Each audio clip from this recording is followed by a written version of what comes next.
Welcome, everyone. Good evening and Om Shanti. Glad that you can make it back for our evening sessions. I wish we had come up with a title for this because really it was just our sustenance evening program for our friends and visitors in the local community.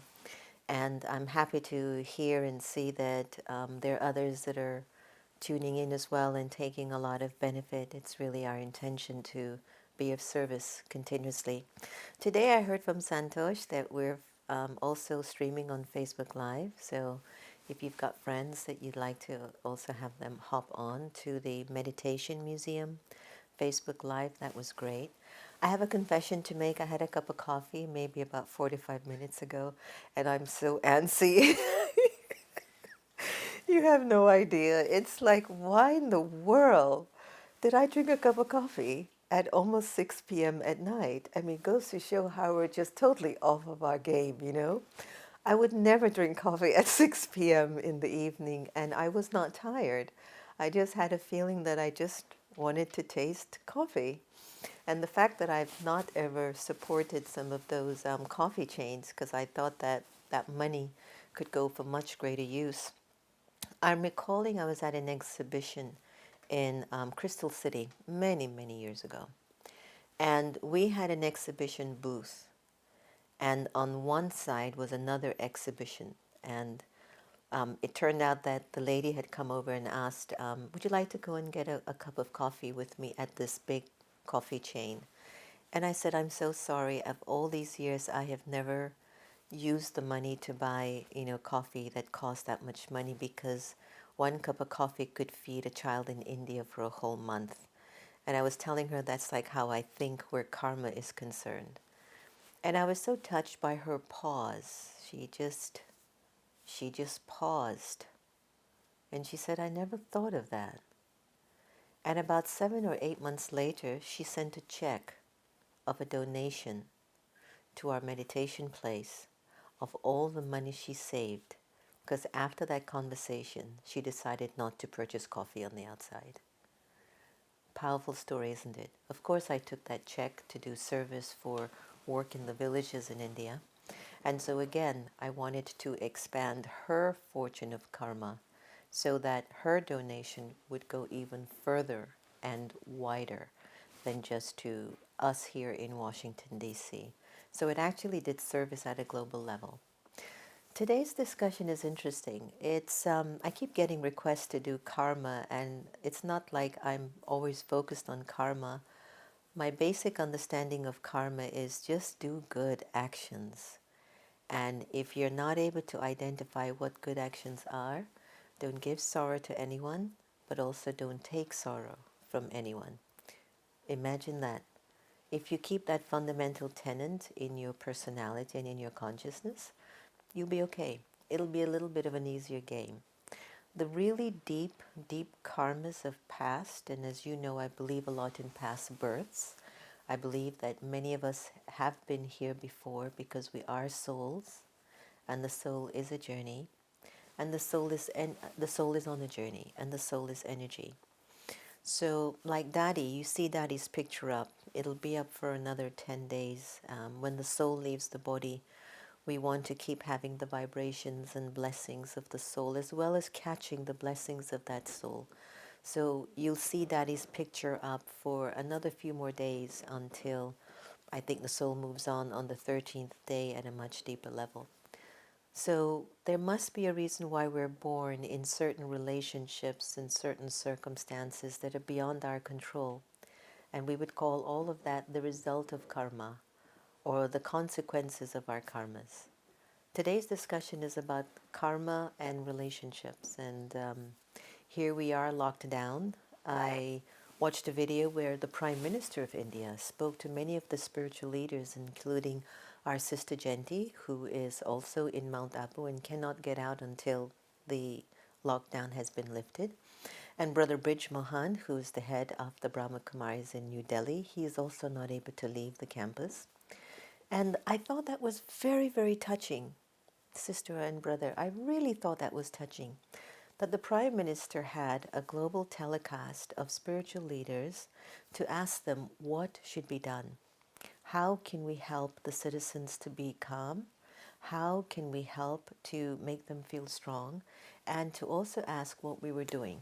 So I'm proud to say that the Brahma Kumaris in India donated 800 beds and a facility for patients who had the coronavirus. And so we're really happy to see in whatever little way that we can help out, we will do so. So the fact that, we have the campus in India, right? And we have actually moved everybody out. Right now, there's only a few people around. I mean, a few Indian style, a few thousand.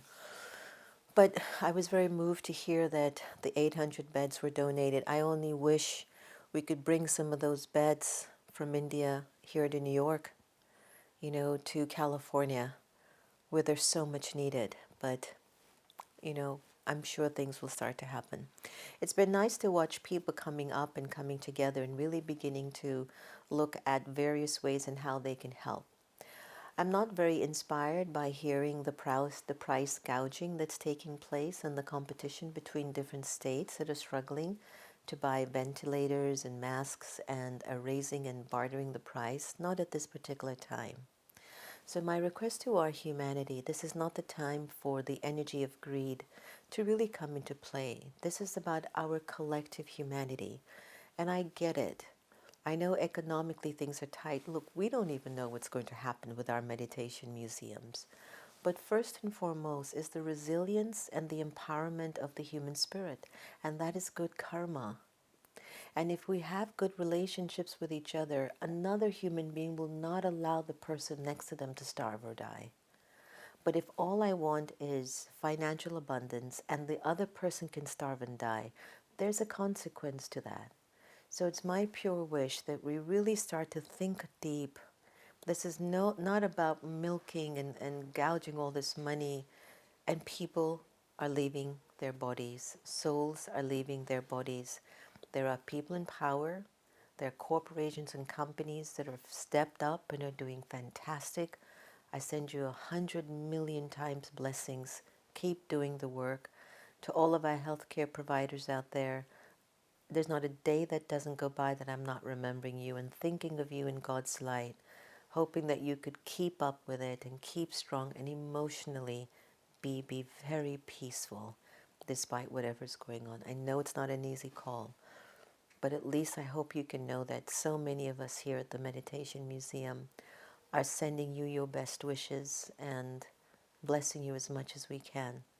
We'd also like to take this time to extend a moment of silence to all the lives that have been lost globally, to all the families that have lost people because of a flu. I liked what Governor Cuomo said. It's a flu with steroids, that it's so intense. I've had a cold, I've had a flu, and it's a basic flu. And it can drive you crazy sometimes with your nose stuffed, your head, you're achy, you're fevery, much less a flu and a cold, as Governor Cuomo said, on steroids. That's huge.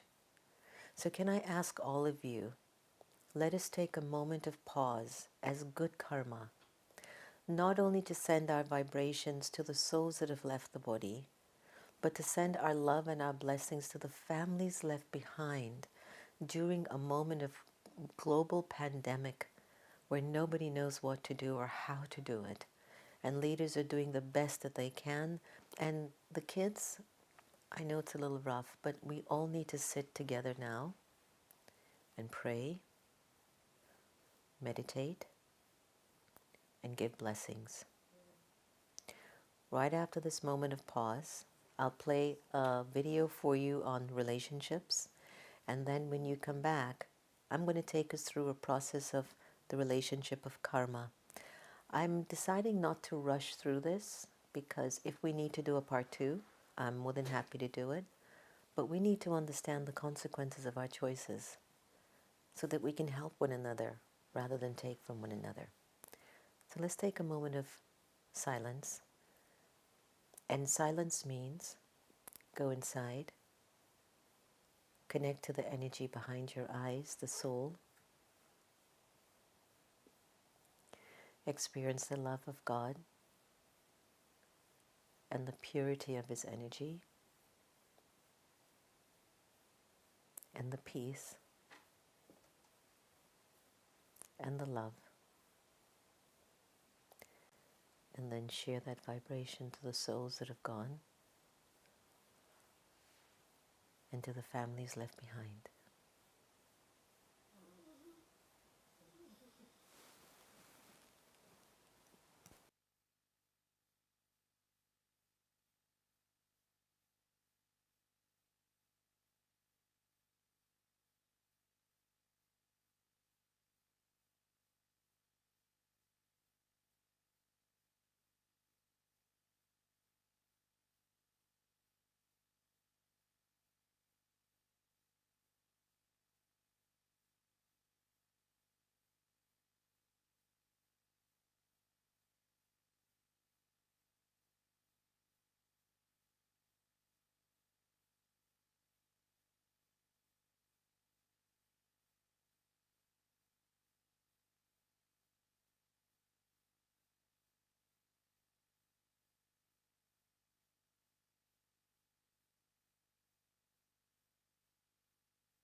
Thank you for that pause.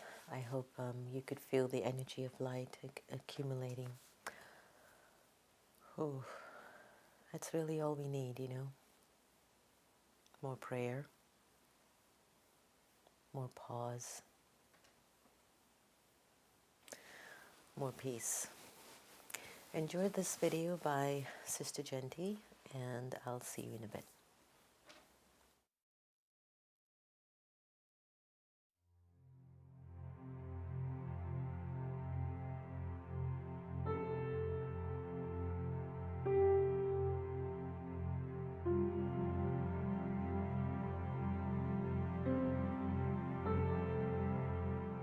A relationship is meant to be one in which there's an exchange of happiness and love, and instead of that, it's become a source of tremendous sorrow and conflict sometimes.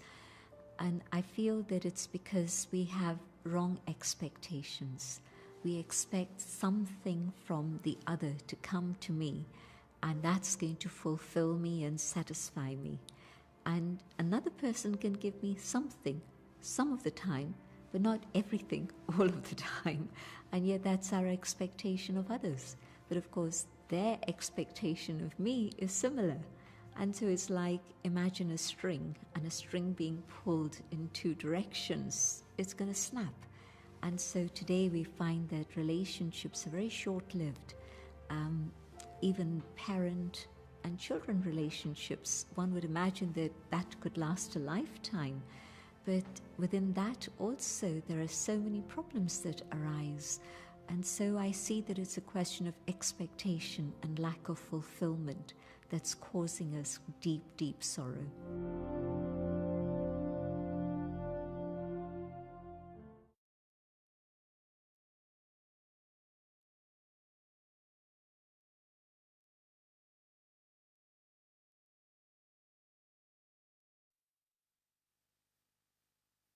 Hope you enjoyed that. Very precise, very simple, very real, very true. Since we held that moment of pause, I almost feel like I don't really want to talk much. Drama. A lot of people have been asking me about questions of karma. They've been asking me about, is America settling karma? And I would say, well, America, Russia, China, Africa, everyone's settling karma. And they've asked me about, what does this time mean, and what should we do? And I've even had question asked of me, is this the end? Are these the final moments in history? And I always chuckle and I go, well, what are you doing if in case it is? Of course, I don't feel that this is the end. I do feel it is a pivotal point for a new beginning. I believe that we're being called to make some deep changes. And I think that when we start to awaken and become responsible for the choices that we make, And I don't want to give this to you like just knowledge or information, but something in your heart must be pinching or asking something from you. There's got to be something in your own heart that when you sit in silence, a part of you wants to come up and resolve an issue. If it's not of this lifetime, then it could be of the past. But there's got to be something happening in you that you feel, I could have done better. I could have said this better. I shouldn't have done that. That's you trying to settle and sort out your karma. And why I think meditation is so important as a practice to help us to clean out our internal register is that you get to be conscious of the thoughts that either you create or the thoughts that are coming up because of your past, or thoughts that are pulling you into your future. I put together a simple slideshow, and as I said to you earlier, I'm not going to rush this through to us today. I don't mind doing a part 2 for us, because I would also like to recommend that you get a notebook and a pen or jot down some of this information in your smartphone. Or of course, you'll have it available on YouTube or Facebook that you can rewind and go back to as often as you can. But we want to talk about the karmic law of relationships, but we want to find out, well, really what's behind it. And when we choose to meditate, we are saying that we are becoming responsible to sort out certain things inside. And it's important. So right now, a lot of us wish to disconnect from this world because all we hear is coronavirus, coronavirus, pandemic.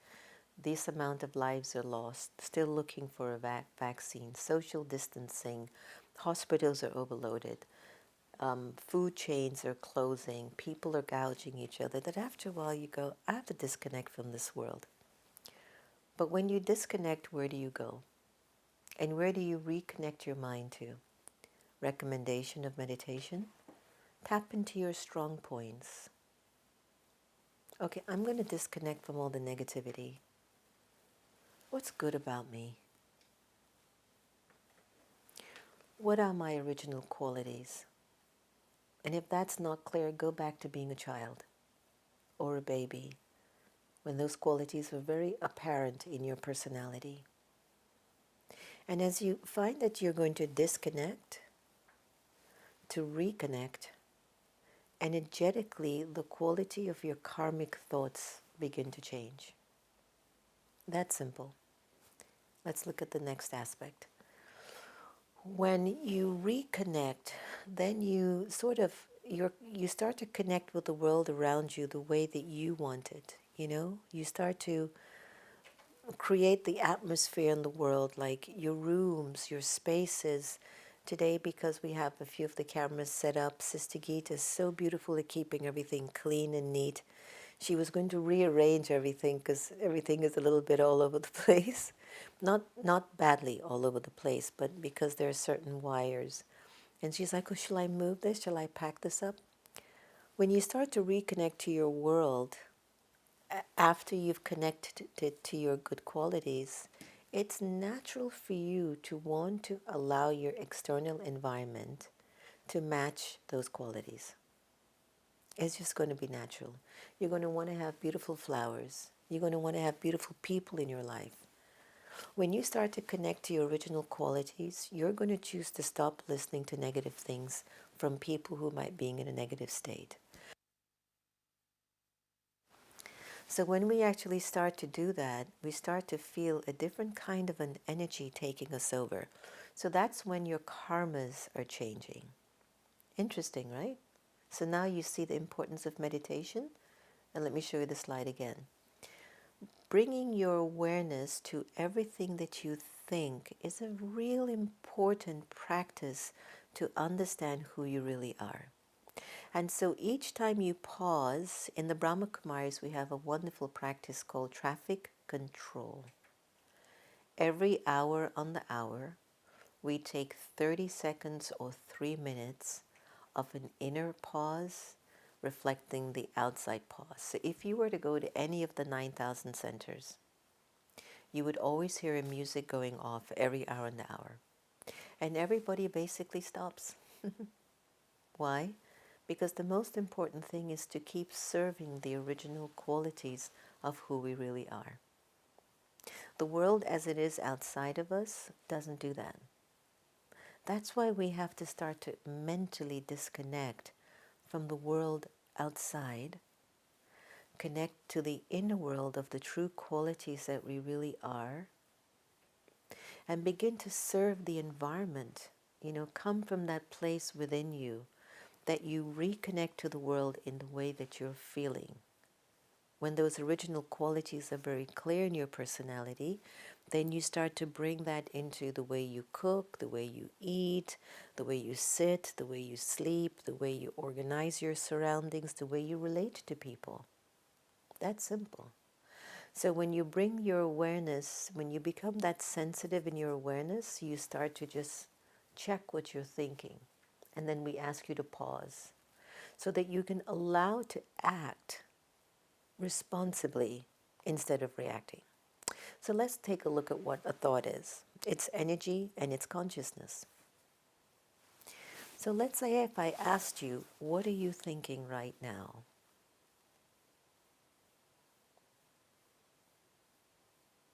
And what if I asked you to write down those thoughts? Those thoughts are consciousness. And consciousness is an energy. Now, if you are at home anxious, scared, worried, what do you think that will create in the relationship that you're having with your body, the relationship you're having with your partner or your spouse, the relationship you're having with your children or in-laws, or the environment of your home or your city or your state or your world? It's consciousness. And consciousness spreads. So now let's go back as we look at like the thought idea. Thought is energy of consciousness, right? And there are 4 types of thoughts that we need to identify: positive, negative, necessary, and waste. On a scale from 1 to 10, write it down, with 10 being the highest, how positive are your thoughts throughout the day? On a scale from 1 to 10, how negative are your thoughts throughout the day? Negative thoughts, sometimes it's, you really kind of think the worst. You really think the worst, and sometimes those thoughts also wish to give sorrow. Vindictive, jealous, compete, revenge, angry, Some of us actually also have the thoughts of silencing ourselves, knowing that it gives sorrow to our family or our partners or our friends. But then there are necessary thoughts, and these are important. A necessary thought means you only need to have it once. I have to get milk. There's no milk and the baby needs milk. Necessary thought, I have to take a bath because I've awoken, it's a fresh day, it's a new day. Necessary thought, I need to eat. A necessary thought, I need to pay this bill today. A waste thought is that I get up in the morning, I slumber around in the bed, I go, oh God, I should really take a shower, but I'll do it later. It's 12 o'clock, it's 1 o'clock, and you still haven't taken a bath, and you're still slumbering around the house. You're serving waste thoughts. It's so simple. I had to use that very simple analogy because there's a possibility that some folks might just be slumbering around in the house, right? So when you have more than,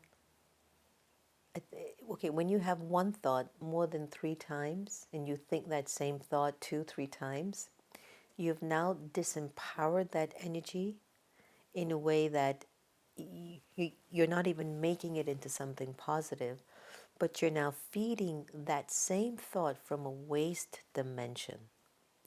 So, on a scale from 1 to 10, how much do you waste your thoughts in a day? And again, the same one with necessary thoughts. How much are you using your thoughts in a worthwhile way that a thought that you have, you're planning to put that thought into action? The waste thoughts, you're not planning to put anything into action. You're just thinking. There's also one that I love, the one about being late. You know, oh, I'm late. Oh, I'm late for this meeting. Oh, I'm so late. And you tell yourself 4 or 5 times, I'm late, I'm late. Yes, the soul knows it's late. Just one time is enough. And every time you feed a waste thought, it disempowers the soul. And you move away from the experience of the original qualities of who you are.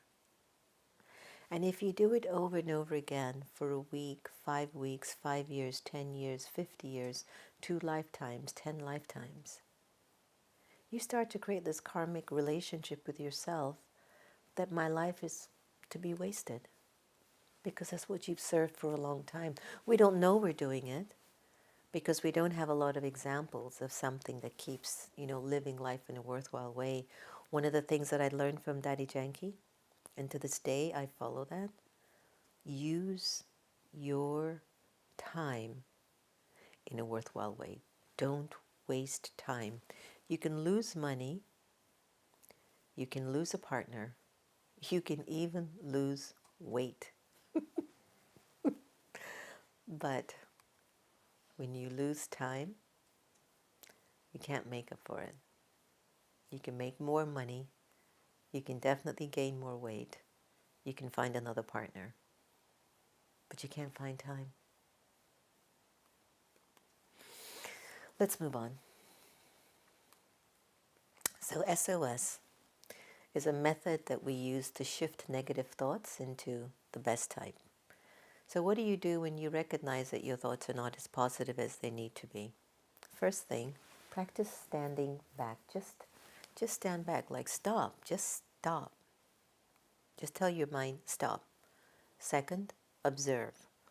Watch the thought as a detached observer and ask, what is this thought doing to my feelings? And last, are you willing to redirect, steer that thought in another direction? The situation must be here to teach me something, so how can I learn from it and work through it? Again, SOS is a method to change your negative thoughts and transform them into constructive, necessary, or positive thoughts. So the question arises because before we go into understanding the relationship of karma, we need to understand that we need to learn to have a relationship with ourselves. The hardest person to have a relationship with is you, and we spend 24/7 with ourselves. And I'm still trying to figure out who the soul of Jenna is. Yes, I know an aspect of her, but there are different parts of her that comes up, and I'm like, where did that come from? I'm sure you felt that too. Do you know who you are? Who are you? People tend to define us so much from our surface level, but deep down there's so much more. There's so much more to us than what the color of my skin is, the quality of my hair, the wrinkles on my face, the clothes that I wear, the language that I speak, the car that I drive, the house that I own, the person that I'm married to or dating, the kids that I have, the job that I do.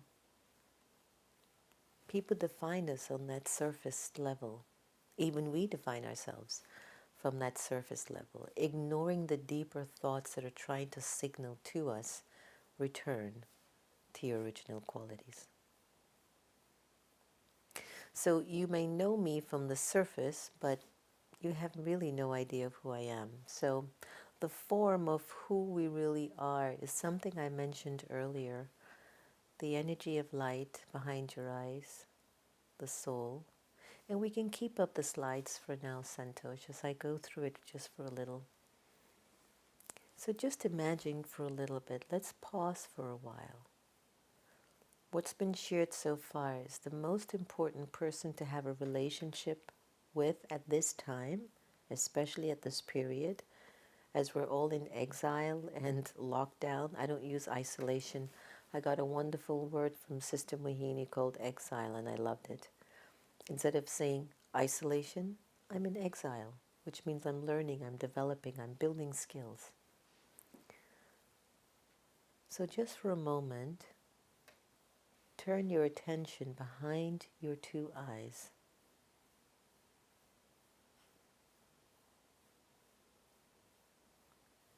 And see if you can feel yourself sitting there.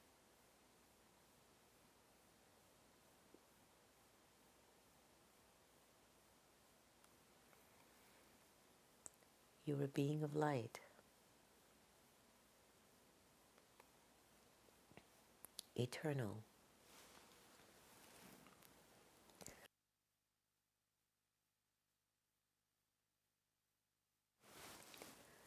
immortal. Feel it. Invisible, incorporeal. When's the last time you gave yourself that identification? Who am I? A being of light, eternal, immortal, invisible, incorporeal. We're not living our lives based on the surface, are we? Or are we living our lives based on the depth of who we are? As we play our part as a mother, a father, African American, Indian, this, that. So the qualities now that the soul has recorded in it, there are two different energies of consciousness living in us all. And I feel like the coronavirus is like algae. It has us all in a fear mode and a mode of uncertainty. And there is frustration, there is ego, there's attachment.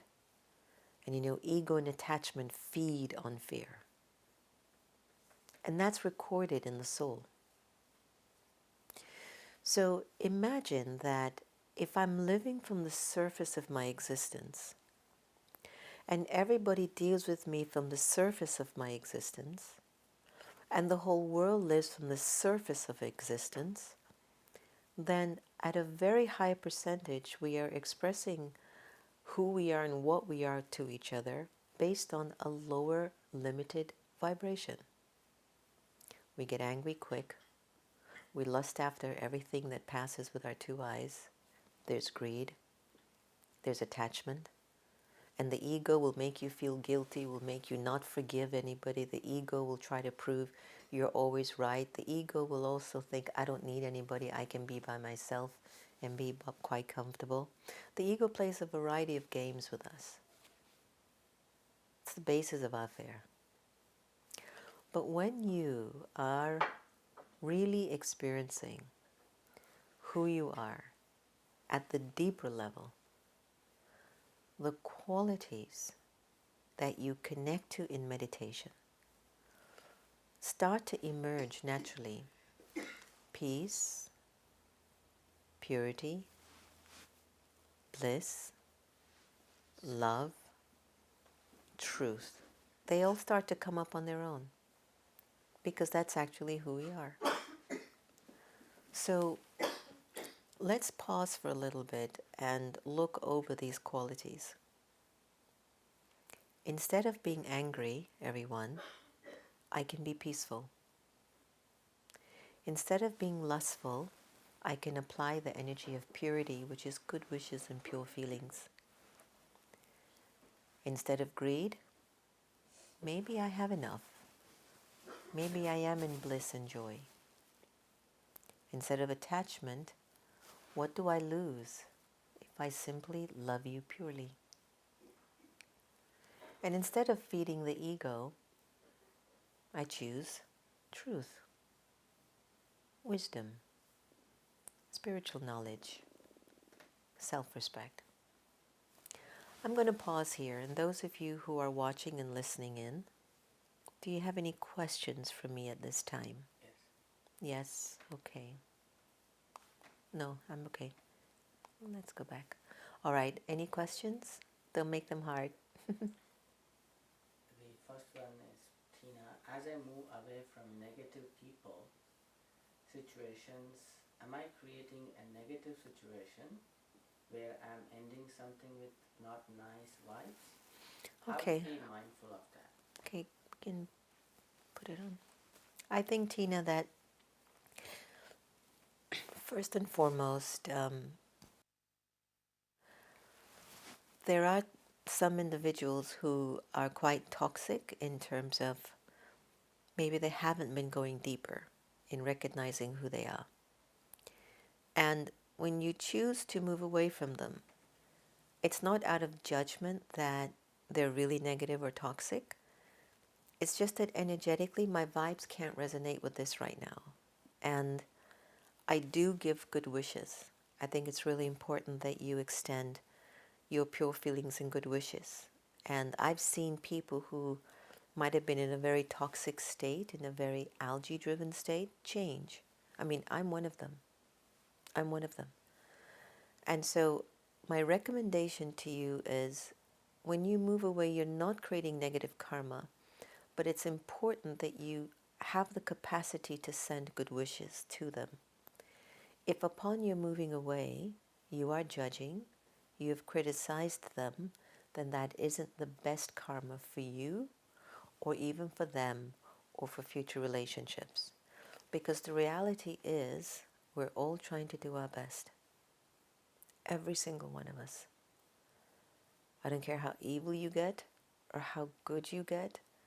Deep inside, people have a little conscience somewhere that says, I want to be better.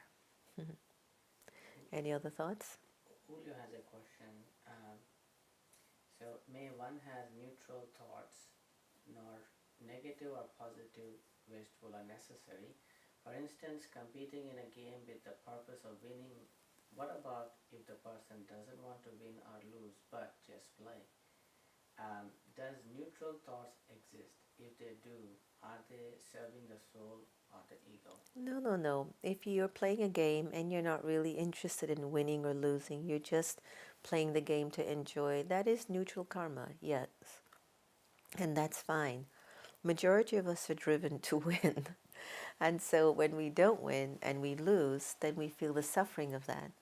And whenever we experience any type of suffering, it's a result of a karmic debt from the past.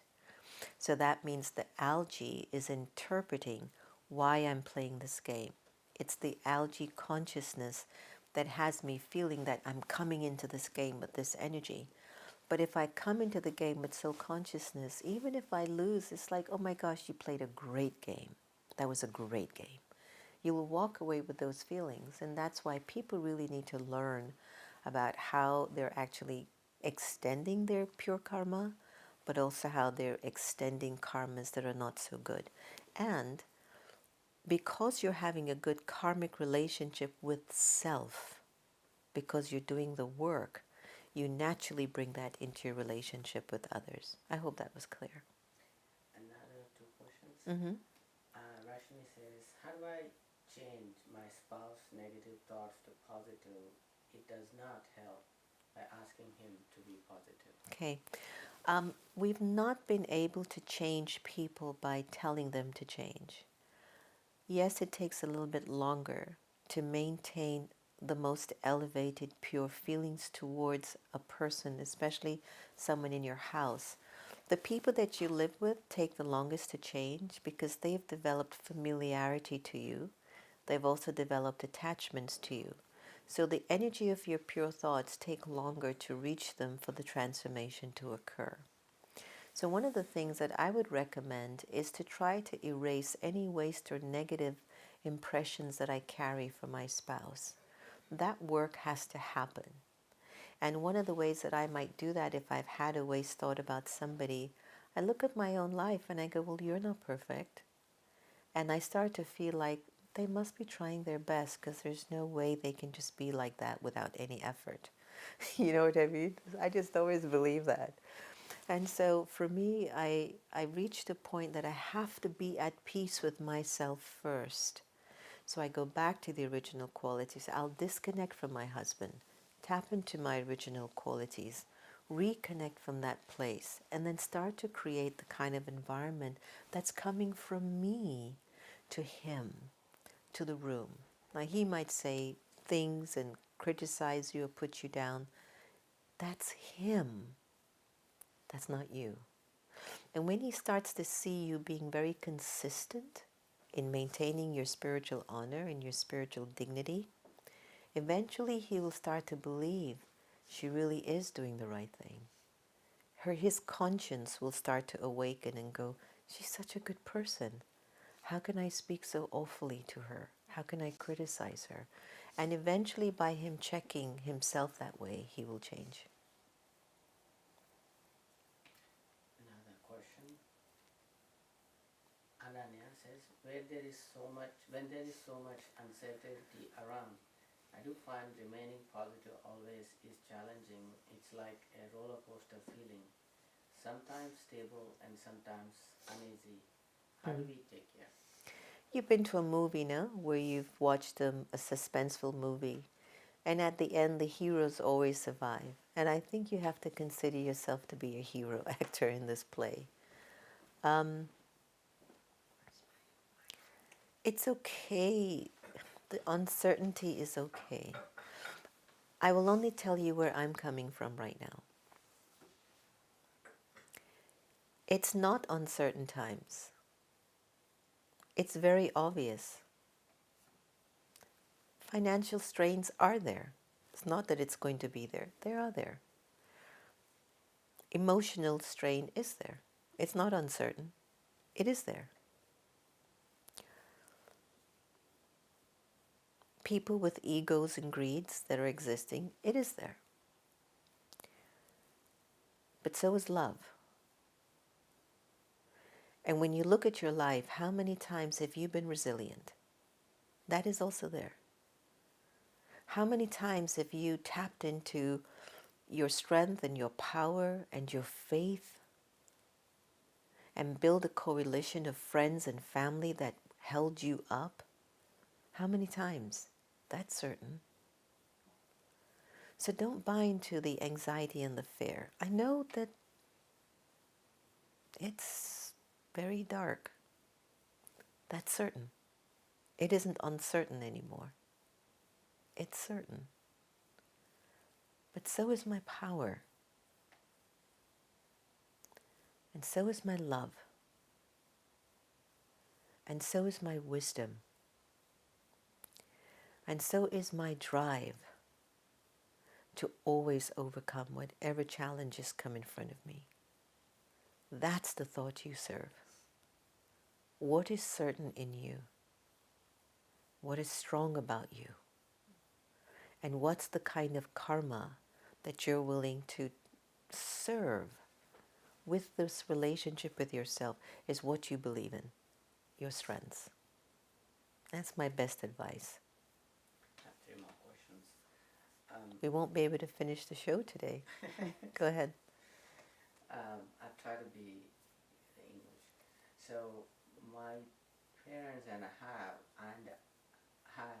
haven't talked to me for the last 6 months. My mom got into an argument with my older brother, and somehow she argued with him, but she went and spoke with me with anger.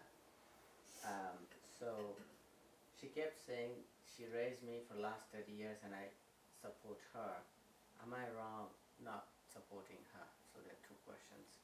One is she was talking to her brother and she ended up talking to her in anger, and then about support. I'm not sure if I get the question right, but I'll do my best. Your mother apparently was quite disappointed because she's attached to her role as a mother. So she naturally carries the expectation of how she thinks her children should treat her or speak to her. And where there's the energy of attachment, as I said earlier, you create familiarity. So her speaking to you in anger, even though the issue was with your brother, you took it personally. But I look at it that she just felt safe being herself with you. That she could be whatever she wants to be with you because maybe she feels more supported by you. But something happened to you inside where you felt like, well, mom shouldn't have spoken to me like this because I was supporting her. And it's my brother that was doing that. So in that particular case, that's one of the situations that if you're harboring those feelings of how she spoke to you for 6 months, that would go under the category of waste. And it would eventually become negative. And that's on you. Because no one told you to elongate a moment in time and carry it for 6 months when maybe your mother just felt, I don't know, safe with you. Again, I'm just generically offering you a response, but that's also what I'm just feeling about that situation. So my recommendation for you is tonight, sit down, write a paper to yourself, releasing these feelings you're holding for your mother, and ask for forgiveness from the self. And then write another letter to your mother, expressing how much you care. And when you feel strong, then call her. Okay? Good luck. Rashmi says, how do I maintain my spiritual honor? Thanks for your response. You maintain your spiritual honor on a day-to-day basis. Sometimes you don't always keep it, you know. Sometimes it just goes out the door. Speaking from advice. But that doesn't mean I'm bad. I think when you can recognize that you've lost your spiritual honor, it's also a sign of your spiritual honor. The fact that you can be honest enough to identify it is a sign that you are sorting out the karma with yourself. That's my advice. All right, so let's move on. Okay, short question. Valerie says, in terms of competition, this is something I'm learning. I love games, but after competing at a high level, I'm learning how to not have to be competitive while participating. As I said earlier, Valerie, and thank you for tuning in, if you're playing the game, bringing the best of who you are, and the game is over, and I know with sporting athletes, there's so much on the line, and the way the coaches push you, they're expecting you to win because there's a lot of money in the industry. It's sometimes hard because in order for you to give your best, you have to surrender and give all of you in the game. I wouldn't suppress the feelings when you're an athlete and you're being paid for your talent. You can't go out there in the field and go, well, it doesn't matter if we win or lose. You go out there saying, I want to give my best to this game. And after you play the game, whether you've won or not, you will feel like I did the best that I could. And you get off the field because there's always going to be another game. So I think it has a lot to do with the state of your consciousness. Pre-game, post-game will reveal more as to who you are versus the pre-game. So check just how you feel after the game.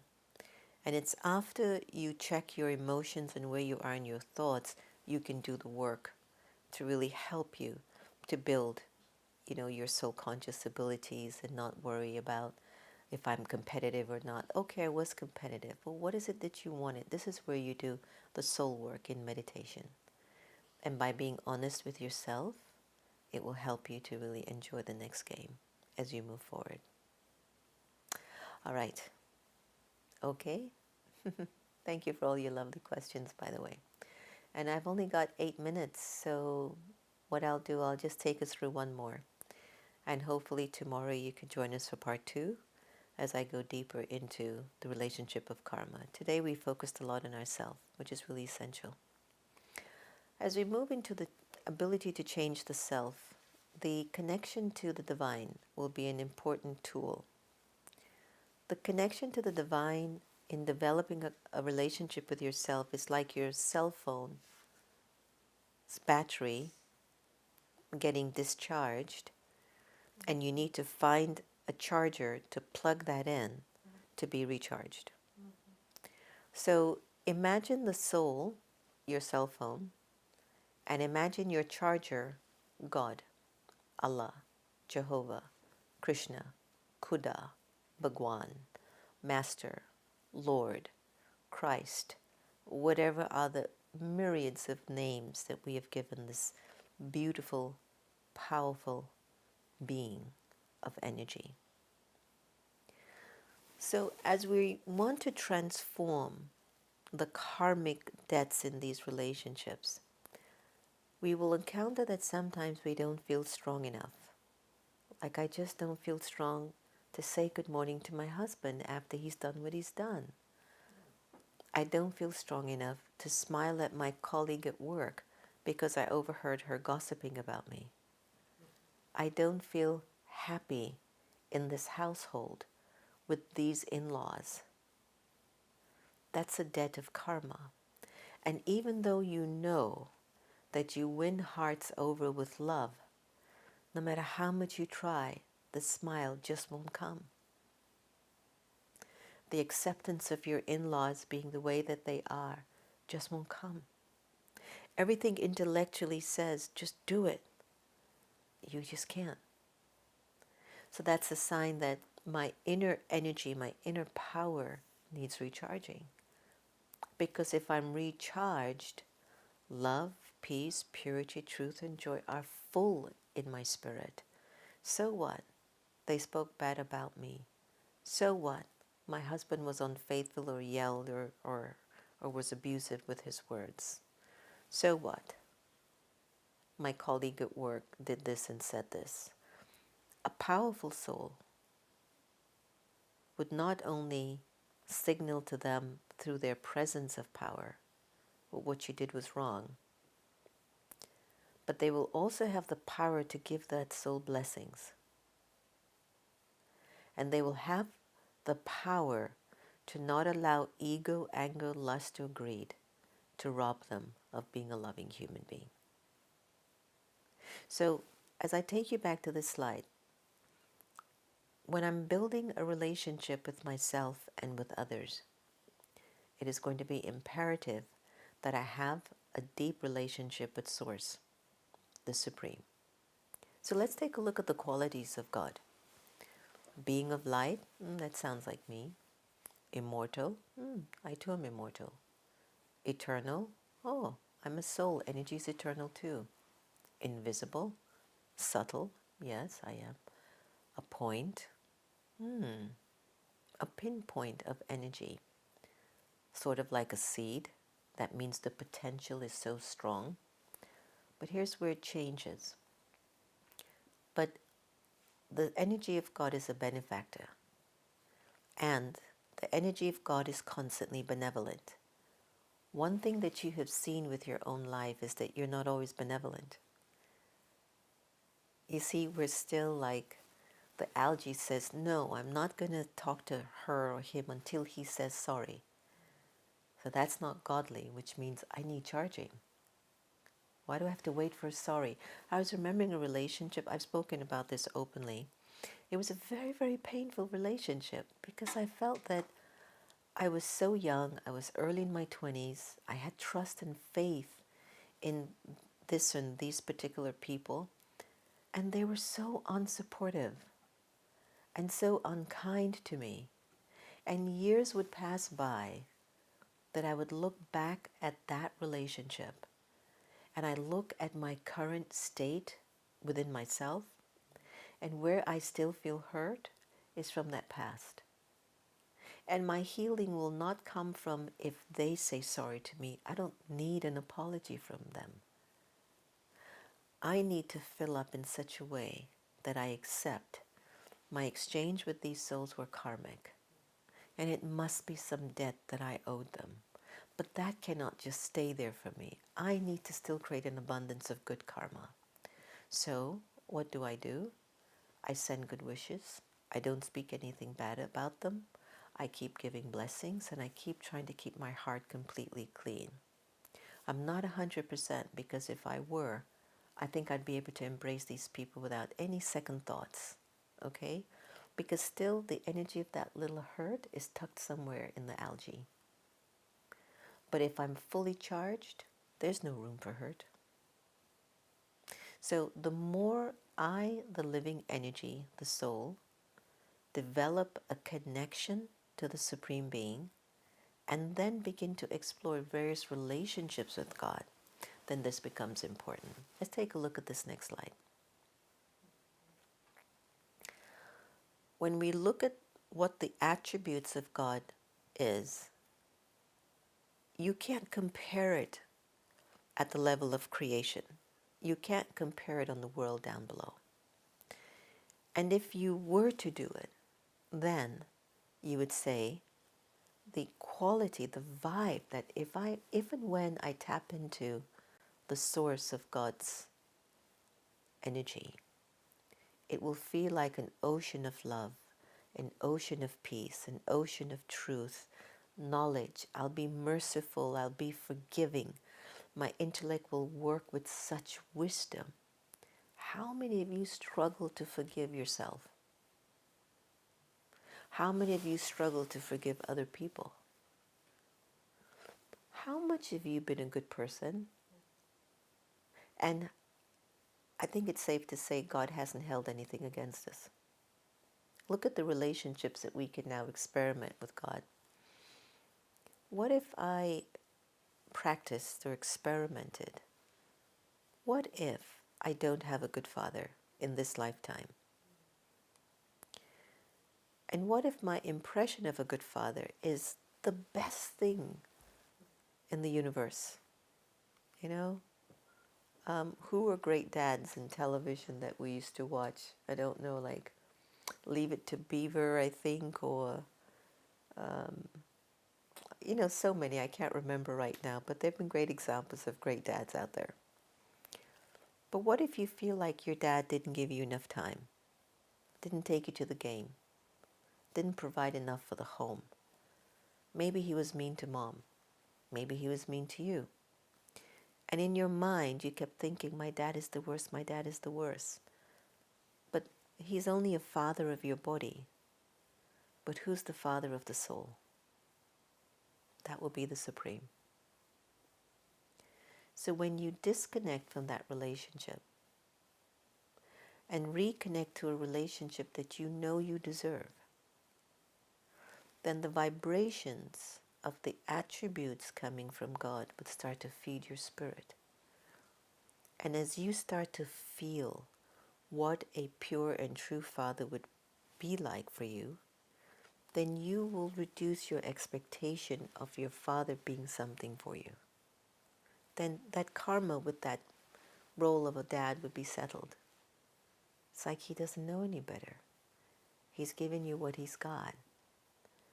And to go with that feeling of suffering and pain with your parent for 20, 30, 40, 50 years, that goes into waste. Because I'm using my thoughts in a waste dimension. And as I'm wasting my thoughts, expecting that my dad should have changed, expecting that my father should have given me this or provided this much for me, and he didn't, that energy is also transmitting through all my other relationships. So whether it's God as the Father, God as a teacher, you can learn a lot from God by studying spiritual knowledge, listening to things that elevate your consciousness. When you look at God as your guru, he's a guide, he's not a man, he's not a woman.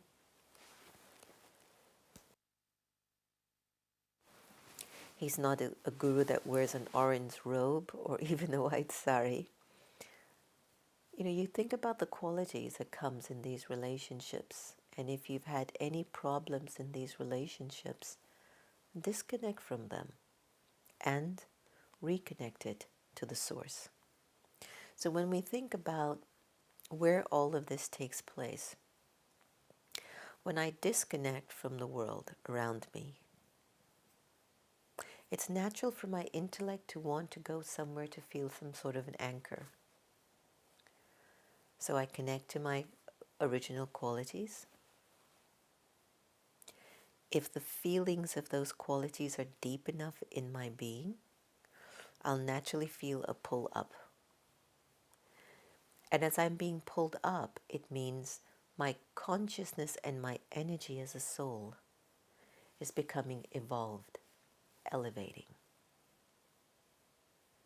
And as my spiritual energy elevates, it becomes harder for me to get into uncertainty, algae, fear, sorrow, anxiety. It's harder for me to feed those thoughts because now I'm anchoring my awareness and my intellect to the source of where all this power is. I've been fascinated, and I know I have to come to an end, and I'll close off with this. I've been fascinating that it took one person in Wuhan, China, to make a mistake in those labs, in that lab, and for that virus to spread from one person to another, to another, to another. And you only identified the virus because of the symptoms.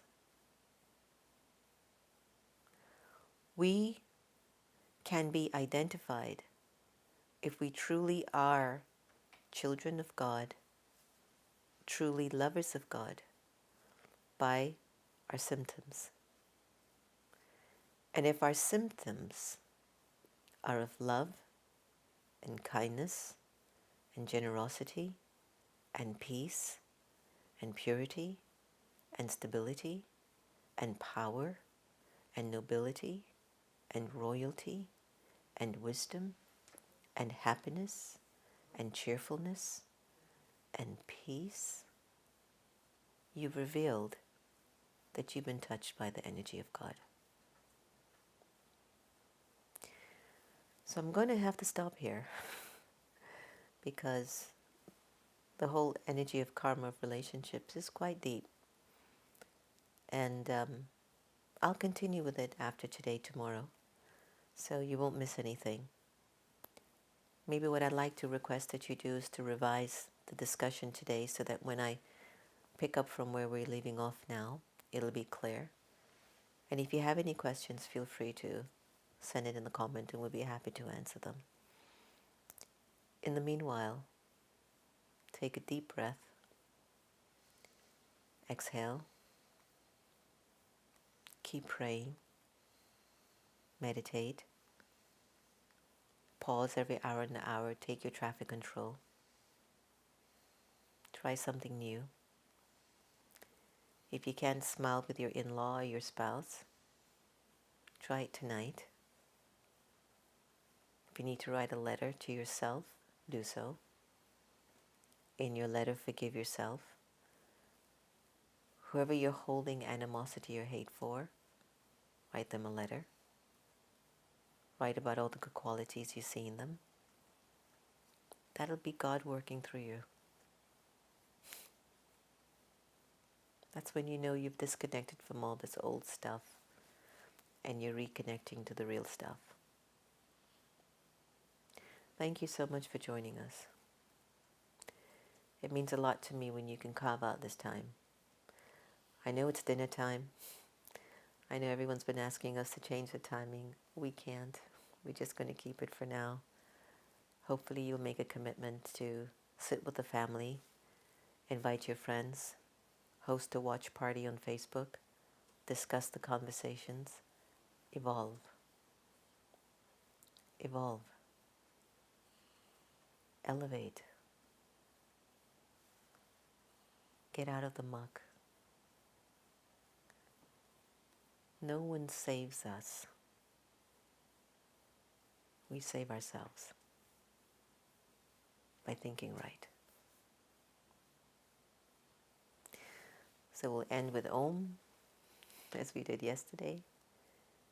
I thank you from the bottom of my heart for joining us again, for letting us into your home. Please be careful. Please listen to the experts. Be patient. You fix a timetable to pass your day. Come up with some creative things. I know it's going to be a little bit harder as you go through the second and third week. Don't give up. This is your chance. This is your chance to make good on yourself. It's a gift in disguise. Om Shanti.